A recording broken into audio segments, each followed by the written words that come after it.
It's Dean Henderson. And he fires it over the bar and into the Liverpool supporters.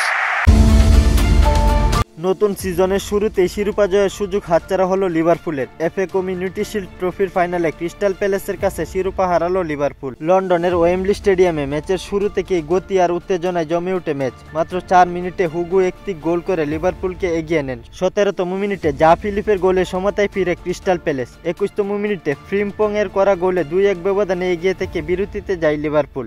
দ্বিতীয়ার্ধে Liverpool চেষ্টা করলেও ধীরে ধীরে ম্যাচে ফিরে আসে প্যালেস। 77তম মিনিটে ইসমাইলিয়ার গোলে সমতায় ফিরে ক্রিস্টাল প্যালেস। 2-2 সমতায় ম্যাচ গড়ায় ট্রাইবেকারের শুরুতেই চমক দেখায় ক্রিস্টাল প্যালেস। মোহাম্মদ সালাহ ও ম্যাকলিস্টারের শট পরপর টেকিয়ে হিরো বনে যান ক্রিস্টাল প্যালেস গোলরক্ষক হেন্ডারসন এই ম্যাচে 3টি শট টেকিয়ে ম্যাচের সব আলু কেড়ে নেন। লিভারপুল গোলরক্ষক এলিসন বেকারের শট টেকায়, কিন্তু দিনটি শুধু ছিল হেন্ডারসনের।